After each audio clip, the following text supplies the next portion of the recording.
continue our look at the Gospel of Luke, we drop down a bit in chapter 12 to verse 32. Do not be afraid, little flock, for it is your Father's good pleasure to give you the kingdom. Sell your possessions, give alms.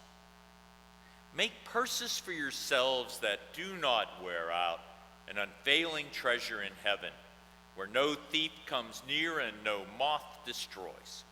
For where your treasure is, there your heart will be also.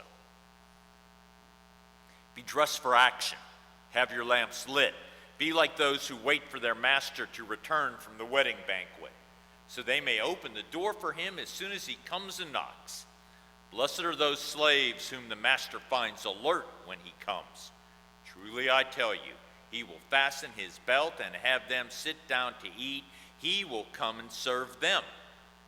If he comes during the middle of the night or near dawn and finds them so, blessed are those slaves. But know this, if the owner of the house had known at what hour the thief was coming, he would not have let his house be broken into. You also must be ready, for the Son of Man is coming at an unexpected hour. The reading ends here.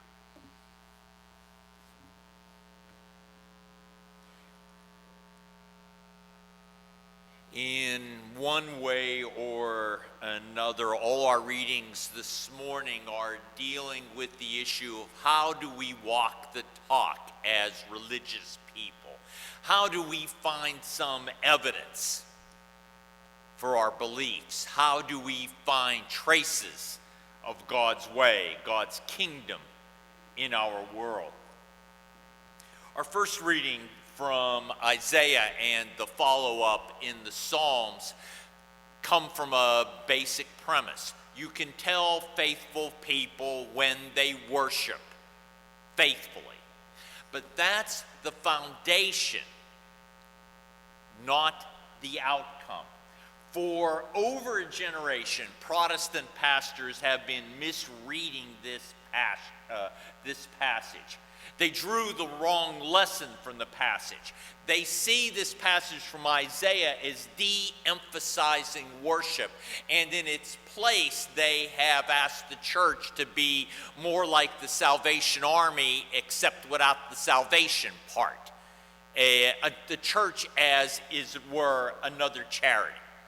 No, no, no. God fundamentally expects worship as the sign of loving God. God, however, expects everyday life to reflect what we do in worship. In worship, we receive God's vision for what our relationship should look like with God and with each other. That's the sense of the kingdom. We are called to act out our worship every day. That's what being faithful to worship goals and vision inclines. Failure to live that out is a sin, but it's not an excuse for not worshiping. Indeed, God is charging the people of Israel with rebelling against God's loving care and instruction, rebelling against justice in the world. Justice is, of course, living a life that's fair and balanced and equitable. But justice is, in the Bible, a grateful response that we have toward the God of justice. God is fed up not with worship. God is fed up with worship that does not exist beyond Sabbath worship. The excuse, in fact, that so many people use against Christian worship, that we do not live out the standards of worship every day, but not a rationale for not worshiping. I think the lectionary made an error in trying to link two disparate passages, but it's also possible I'm too thick to pick up how these passages of selling possessions and giving alms are linked to living a life prepared for the uncertain, especially the uncertainty of the coming of Jesus Christ. Perhaps we'll do better to hear once again what precedes this passage. This comes again in Matthew in the Sermon on the Mount. And Jesus says, "Do not worry about your life, what you'll eat, about your body, what you'll wear. Life is more than food, the body more than clothing. Consider the ravens. They neither sow nor reap. They have neither storehouse nor barn, yet God feeds them. How much more value are you than birds? And can any of us, by worrying, add a single hour to the span of life? If we're not able to do a small thing as that, why worry about the rest? Consider the lilies. They grow. They neither toil nor spin, yet I tell you, even Solomon in all his glory was not clothed like one of these. If God so clothes the field, which is alive today and tomorrow thrown in the oven, how much more will God clothe you, you of little faith? Do not keep striving for what you are to eat, what you are to drink. Do not keep worrying, for it is the nations of the world that strive after these things. Your Father knows you need them. Instead, strive for his kingdom, and these things will be given you as well." I think perhaps Luke has the passage on preparation follow this long section on worry and anxiety and possessions, because possessions are our symbolic attempt to try to give us security against an uncertain future. If we have a nest egg, if we have possessions, that we feel gives us a defense against all the things that could happen, that might happen. Jesus says, where your treasure is, there your heart is also. You can tell where your treasure is when it gets difficult, to use Isaiah's words, difficult to argue it out, difficult to make a case, difficult to reason together. When we feel our treasure gets threatened, emotion starts to flood our thinking. When that happens, then you know that you've pressed a button. Then you know that you're enthralled to a priority. Jesus drew a distinction last week in being rich toward God and rich toward possessions. This week we're reminded that we matter so much to God, more than possessions, more than other parts of creation. But in response to that uncertainty, in response to a future that we do not know what it will bring, do we add an inch to the length of our life by worrying? Does anxiety ever add anything to the quality of our lives? For Luke, anxiety has a sense of being up in the air, of not having any security, no grounding, no rootedness. Luke responds, yes, life is evanescent and fleeting, but God has the long view for us, one that includes moving into the heavenly world of God in this life and in the world to come.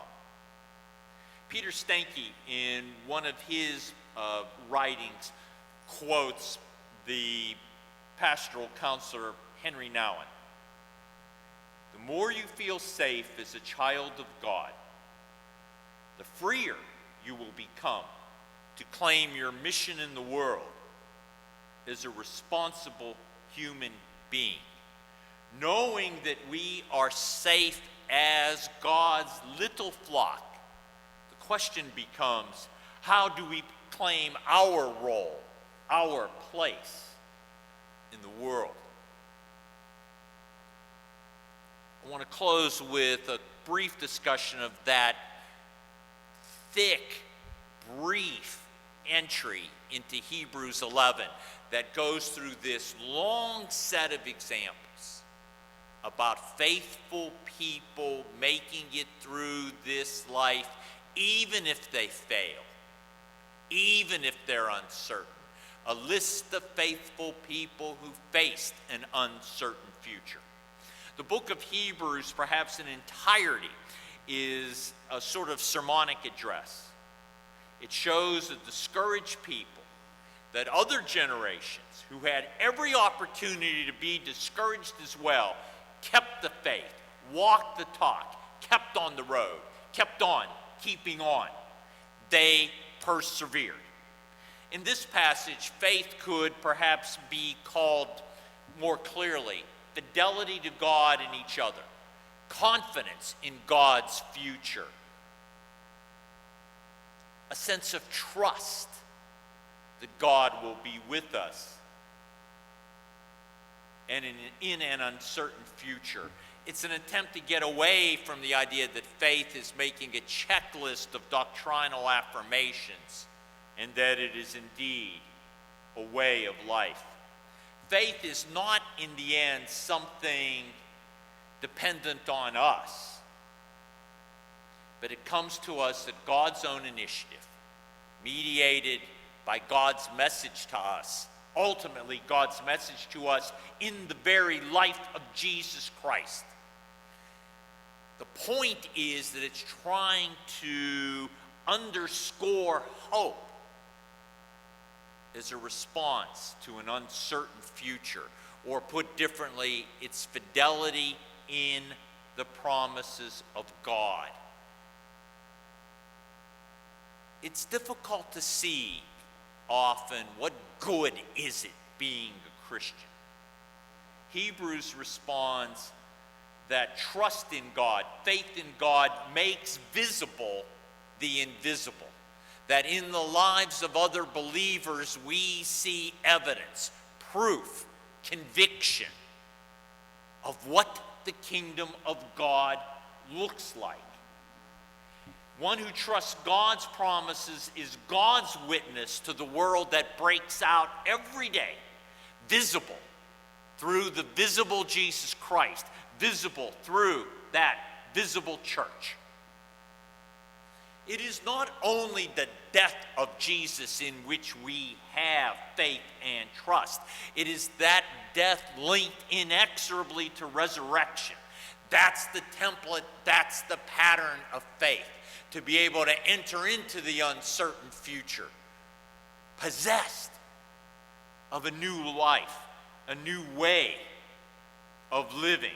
In faith, in resurrection, God calls out new life out of that which is good as dead, that included the bodies of Abraham and Sarah to be able to bring new life into the world. The God who's able even to raise someone from the dead becomes visible, incarnate in our lives, in the lives of people who trust God.